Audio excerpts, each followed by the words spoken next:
Have you ever been alone when your body betrayed you? Picture this scenario for a moment. You're going about your normal day when suddenly something feels terribly wrong. A strange sensation creeps across your chest, your breathing becomes labored. Fear starts to build as you realize you might be completely on your own. No family nearby, no doctor within reach, no immediate help in sight.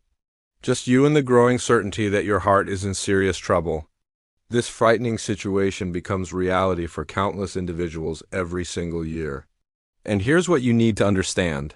When it comes to heart attacks, time isn't just important, it's everything. Every passing minute without action can mean the difference between full recovery and permanent damage or worse. But here's the good news. You're not as helpless as you might think.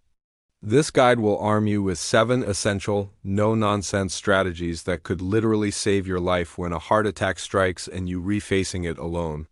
These aren't complicated medical procedures requiring years of training. They're smart, practical actions that any person can take, even in the most terrifying circumstances. Before we begin, I want you to know that the final strategies we'll discuss are the ones most people never consider. Yet they could become your most crucial lifelines when every second counts. Let's start building your emergency response toolkit right now. Step 1. Master the art of early recognition. The foundation of surviving a heart attack when you alone starts with one critical skill: recognizing what is happening before it is too late. Your ability to identify the early warning signs could be the single most important factor in your survival. Hollywood has painted a dramatic picture of heart attacks. Someone suddenly clutches their chest, gasps dramatically, and collapses to the ground, but reality tells a very different story. Most heart attacks begin quietly, almost whisper-soft, with symptoms so subtle you might dismiss them as nothing more than a stressful day or something you ate. This subtlety is precisely what makes heart attacks so dangerous. People delay taking action because they convince themselves it's probably nothing serious. That hesitation can be fatal. So what should you be watching for? Let's break down the real warning signs. Chest sensations are often the first clue, but forget about sharp, stabbing pain. Instead, think of a heavy weight slowly pressing down on your chest. Many describe it as a crushing sensation, like a tight band gradually constricting around your ribcage. This discomfort might come and go in waves, fooling you into thinking it's subsiding, but if it keeps returning or lingers, take it seriously. Pain that travels is another crucial indicator. Heart attack pain doesn't always stay put. It can radiate down your left arm or even your right, creep up into your jaw, settle between your shoulder blades, or spread across your shoulders. Women and older adults frequently experience pain in their upper back or abdomen rather than their chest, sometimes feeling like severe indigestion or bloating. Breathing difficulties without any physical exertion should set off alarm bells. If you find yourself struggling to catch your breath while simply sitting still, something is seriously wrong. Additional warning signals include sudden lightheadedness, breaking out in a cold sweat, waves of nausea, or an inexplicable sense that something is terribly wrong deep inside your body. Let me share a real example. Margaret, a 69-year-old retired teacher, was reading in her favorite chair when she noticed an unusual pressure spreading across her upper chest. It wasn't painful exactly, just different. Then she noticed her palms becoming clammy and her breathing becoming shallow. Most people would have brushed off these mild symptoms, but Margaret had educated herself about heart attack warning signs. She trusted her instincts and took immediate action. A decision very likely saved her life. Your body often whispers before it screams. These early warning signs are like the first gentle rumbles before an earthquake, easy to miss if you do and know what to listen for, but absolutely critical if you catch them in time. Here's your key takeaway. If you ever experience an unusual combination of chest pressure, unexplained shortness of breath, fatigue that makes no sense, or pain in unexpected places like your jaw, shoulders, or stomach, stop everything immediately. Don't try to push through it. Don't assume it will pass. Treat it as a potential emergency, even if you're not completely certain. This is especially crucial if you have risk factors such as high blood pressure, high cholesterol, diabetes, a smoking history, or heart disease in your family. Stay extra vigilant and make sure you re-familiar with these warning signs before they become a life-threatening emergency. Step 2. Activate emergency response immediately the moment you recognize those warning signs. No matter how mild or uncertain they seem, your next action must be swift and decisive. Call emergency services immediately. Whether that's 911 or your local emergency number, get that call made right away. Don't wait to see if symptoms worsen. Don't call your neighbor or your family doctor first. And absolutely never attempt to drive yourself to the hospital. Why is this so critical? When blood flow to part of your heart becomes blocked, every minute that passes means more heart muscle tissue is dying. The longer that area goes without oxygen, the more permanent damage occurs and the lower your chances of complete recovery. Calling emergency responders isn't just about getting transportation. You're activating a sophisticated rapid response system. These trained professionals bring life-saving equipment directly to you: oxygen, critical medications like aspirin or nitroglycerin, and even defibrillators if your heart stops beating. Unlike a friend or family member, they can begin treatment before you even leave your home. Attempting to drive yourself is incredibly risky. You might feel capable now, but symptoms can escalate rapidly. If you lose consciousness behind the wheel, you're endangering yourself and everyone else on the road. Even having a family member drive you delays the critical care you need. Emergency medical teams do much more than transport you. They begin stabilizing your condition from the moment they arrive and communicate with the hospital en route, ensuring the cardiac team is prepared and waiting when you arrive. This coordination can save precious minutes that might otherwise be lost in hospital triage. Consider Sarah's experience. At 74, living alone, she felt an odd ache developing in her shoulder one evening. Minutes later, nausea hit and she broke into a cold sweat. Her first impulse was to call her daughter, but she remembered advice from her doctor. Call 911 first, talk to family after. That guidance may have saved her life. By the time the ambulance reached her, chest tightness had developed and breathing had become difficult.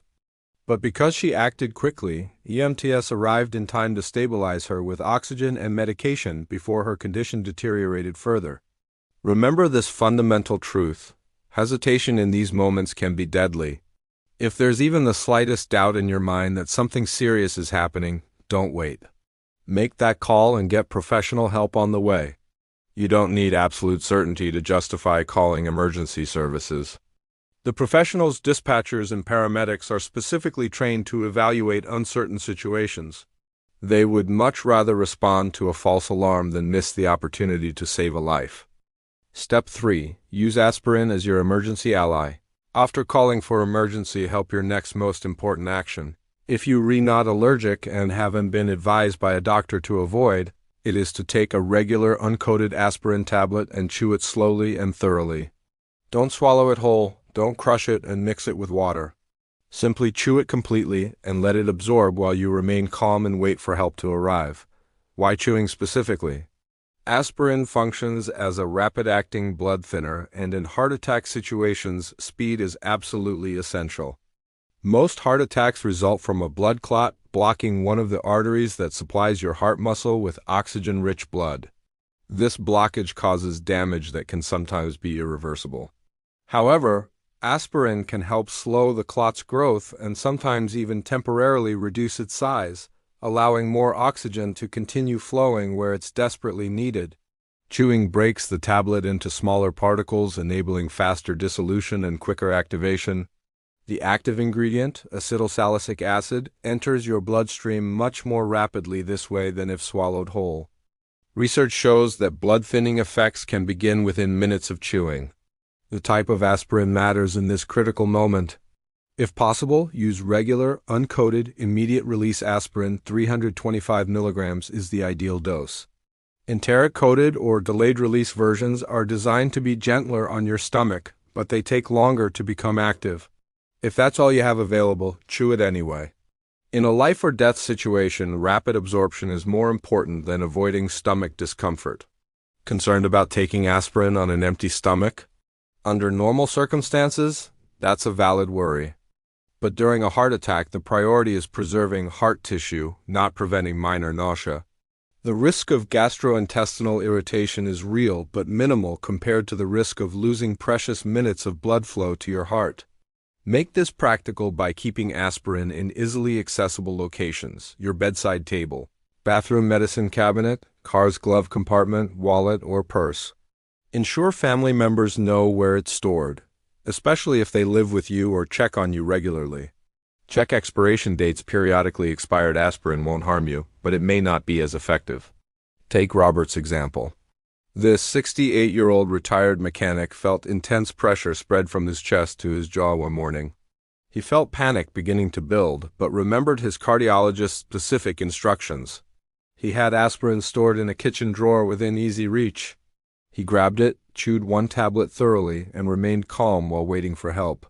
His doctor later explained that this single decision-taking aspirin without hesitation likely minimized the damage to his heart. Robert left the hospital a week later with an excellent prognosis. Emergency medical professionals worldwide recommend this as standard protocol for suspected heart attacks. This isn't a folk remedy or life hack, it's a scientifically proven, powerful action you can take independently that buys you valuable time and gives medical professionals something to build upon when they arrive. Step 4. Minimize physical strain through strategic rest. Once you've called for help and taken aspirin, you must stop all physical activity immediately. Whatever you're doing, stop right now. Find the safest, calmest place you can reach without overexertion and sit or lie down. Your primary goal is reducing the workload on your heart, which means eliminating all unnecessary movement. No walking around the house, no unlocking doors or preparing for the paramedics. No, just one more quick task before you rest. Every bit of physical effort increases the strain on your heart, and during a heart attack, your heart is already struggling to survive. Even simple movements like walking from room to room can worsen the damage or trigger complete cardiovascular collapse. What's the optimal position? Ideally, sit upright with your back supported against something solid, a wall, sturdy chair, or a headboard with your feet flat on the floor. Keep your arms relaxed at your sides or resting in your lap. Avoid crossing your legs or hunching forward. This upright posture helps maintain effective blood circulation without forcing your heart to work overtime. If you begin feeling lightheaded or faint common during cardiac events, it's acceptable to lie down, but do so on your left side with your head elevated using a pillow or rolled towel. This position helps maintain blood circulation and reduces the risk of choking if nausea develops or consciousness fades. Avoid lying flat on your back unless specifically advised by paramedics, as this position can make breathing more difficult for many people. Here's something important to understand. It's completely normal to feel awkward, guilty, or even dramatic in this moment. You might worry that you're overreacting or that sitting still seems lazy during an emergency. This mindset can be dangerous. When dealing with heart attacks, doing nothing isn't weakness, it's wisdom. Your stillness is a strategic decision that slows your heart rate, reduces oxygen demand, and gives your body the best chance to maintain stability. Consider Dorothy's experience. This 77-year-old grandmother felt crushing weight across her chest one morning while preparing breakfast. Sweat began forming on her forehead, but her instinct was to finish cooking, clean up, and pull herself together. However, she remembered her cardiologist's clear warning: if it feels heart-related, stop everything immediately. Sit down, breathe calmly, and wait. She abandoned everything, sat in her recliner, and focused on remaining calm. That decision to stay still likely prevented her from collapsing or worsening her condition before help arrived. To make this easier during a crisis, plan ahead now. Identify locations in your home where you can sit or lie down quickly and comfortably. Keep these areas free of clutter and consider placing a soft pillow nearby. This preparation brings peace of mind, and when seconds matter, you'll be grateful you thought ahead. If you're in a public space when symptoms begin, finding a stable place to rest becomes your immediate priority. Look for a bench, sturdy wall to lean against, or if necessary, sit directly on the ground. What matters most is minimizing movement and conserving energy.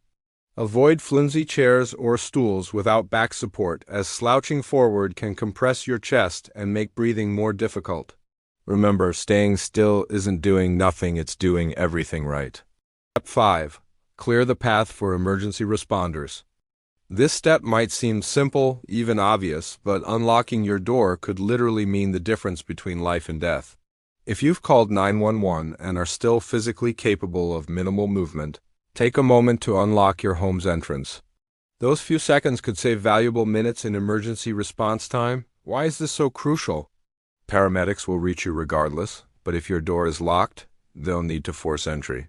That means delays, special tools, and precious time that your heart simply cannot spare.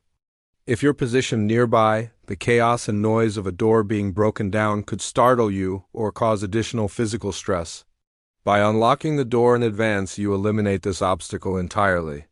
When the emergency team arrives, they can enter immediately and begin treatment without any barriers. That translates to more time for oxygen delivery, more time for medication administration, and less time with your heart under siege. If you live alone, particularly in a building with security systems, keypads, or buzzer entry, plan ahead now. Ask yourself these questions. Can I easily unlock my door under pressure? Do I need a physical key or is it a simple latch? Is my home easy to locate from the street? Is my unit number clearly visible? If the answer to any of these is no, address these issues now. Some people choose to give a spare key to a trusted neighbor. Others invest in a medical lockbox, a secure, coded container that stores a key near your entrance, with the access code shared with emergency services. These lockboxes are particularly valuable for seniors, people with mobility limitations, or anyone living alone. They're inexpensive, discreet, and could literally be the reason help arrives faster. Let me share Thomas's story. This 71-year-old retired postal worker felt pressure tightening around his chest one afternoon in his small apartment. He didn't panic. He recognized the symptoms, called emergency services, took aspirin, and made one additional smart decision: he unlocked his front door. This took less than 30 seconds, but when EMTs arrived, they walked directly in and began treatment immediately. Later, one of the paramedics told him those extra seconds might have provided the margin that saved his life. Of course, your safety always comes first. If you're feeling dizzy, lightheaded, or too weak to stand safely, remain where you are. Communicate your exact location clearly to the dispatcher. If you're in a house, specify which room. If you're in an apartment, provide the floor number, unit number, and any entry codes. Only attempt to reach the door if you're confident you won't collapse or worsen your condition.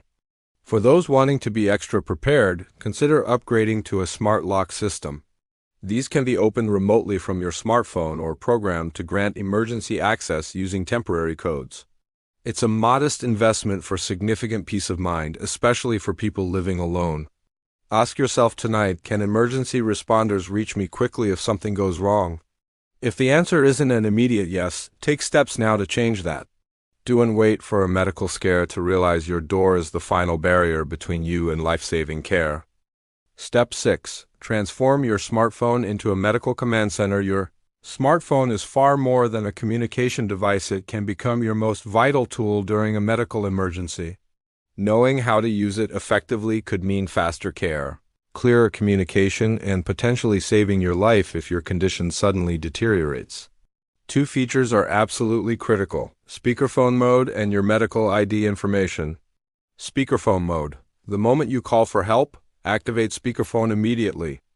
Holding a phone to your ear requires muscle tension, arm strength, and coordination capabilities you may not have full control over when experiencing pain, breathing difficulties, or dizziness. Speakerphone allows hands-free communication while keeping yourself still and conserving energy. It also enables you to lie down, sit comfortably, or support your body as needed without compromising communication. There's another crucial benefit. If your condition declines during the call and you can no longer speak clearly, the dispatcher can still hear background sounds, your breathing patterns, movement, or concerning silence. This audio information helps them assess your condition in real time and guides how they brief the arriving medical team. Medical ID feature. This is one of the most underutilized yet powerful tools available on modern smartphones. Both iPhones and Android devices allow you to input critical medical information, health conditions, allergies, medications, emergency contacts directly into your lock screen.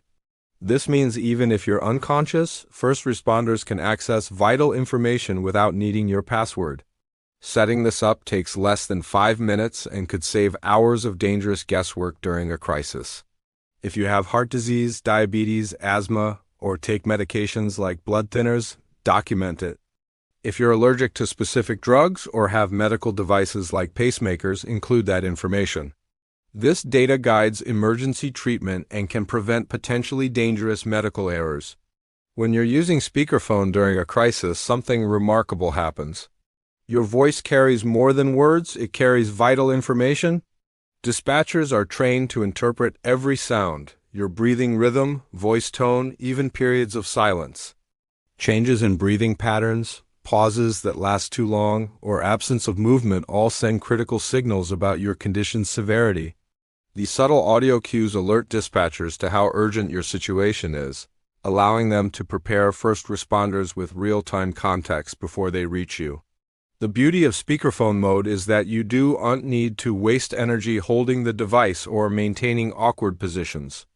You can focus entirely on breathing, staying calm, and following instructions as clearly as possible.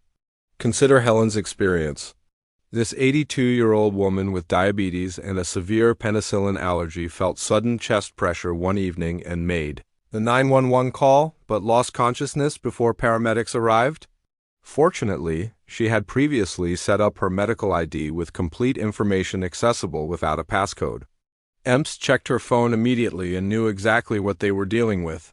They avoided penicillin-based treatments that could have killed her and contacted her son, whose number was listed in emergency contacts. That small action, completed weeks earlier, may have saved Helen's life. Take 5 minutes today to set up your medical ID. Open your health or emergency settings. Fill out every relevant field, especially medications, allergies, and emergency contacts, and enable lock screen access. Whether you're tech-savvy or not, this isn't about technology sophistication. It's about giving first responders crucial information when every moment counts. Together, speakerphone mode and medical ID, transform your smartphone from a simple device into a comprehensive medical lifeline and advocacy tool. Step 7. Harness the power of controlled breathing.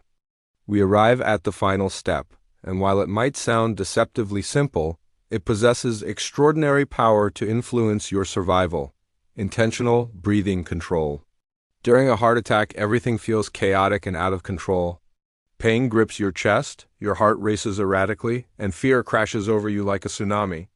It's the kind of panic that can make anyone feel completely helpless. But there's one thing you can control in that storm: how you breathe.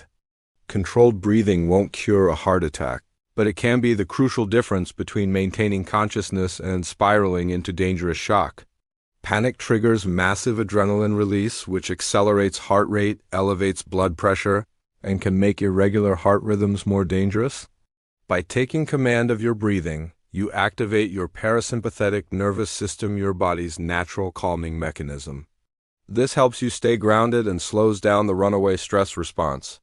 Here's a simple but effective technique. Inhale slowly through your nose for 4 seconds, allowing your chest to expand gently. Hold that breath briefly for 1 to 2 seconds. Then exhale slowly through your mouth for 6 seconds, imagining you're releasing fear, tension, and chaos with each breath. Repeat this cycle continuously, focusing entirely on the rhythm. This technique, known as box breathing or diaphragmatic breathing, isn't about taking huge gulps of air. It's about maintaining calm, steady, intentional breaths. Beyond staying calm, it gives your mind something specific to focus on besides pain or panic. Consider William's experience. This 79-year-old retired electrician was struck by intense chest pain one morning, followed by waves of nausea and the frightening sensation that he couldn't catch his breath. Terror began overwhelming him, but then he remembered a breathing technique his cardiologist had demonstrated. He sat still, planted his feet firmly, and began counting his breaths methodically. 4 seconds in, 6 seconds out, over and over. The breathing didn't stop the heart attack, but it kept him calm, conscious, and stable until paramedics arrived. His doctor later explained that preventing his body from entering full panic mode may have protected him from cardiac arrest. Don't wait until you're facing a crisis to learn this skill. Make controlled breathing part of your daily routine. Practice while lying in bed, sitting outside, or during stressful moments throughout your day. The more comfortable you become with this rhythm, the more naturally you'll turn to it during an emergency. Controlled breathing won't clear blocked arteries, but it will optimize oxygen circulation, reduce your heart's workload, and perhaps most importantly, restore a sense of control when everything else feels chaotic. Here is your complete emergency action plan. When cardiac crisis strikes and you're alone, remember these 7 life-saving actions. Recognize the early warning signs before they become severe. Call emergency services immediately without hesitation. Chew aspirin to help prevent clot growth.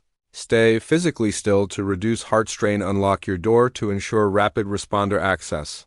Use your smartphone strategically with speakerphone and medical ID. Control your breathing to manage panic and maintain consciousness. In those first critical minutes, these 7 actions can determine whether you survive with minimal damage or face tragic consequences. Which of these steps surprised you most? What will you do differently after learning this information? Your preparation today could save your life tomorrow, and sharing this knowledge might save someone else's. Stay informed, stay prepared, and above all, stay alive. Like, subscribe, and share.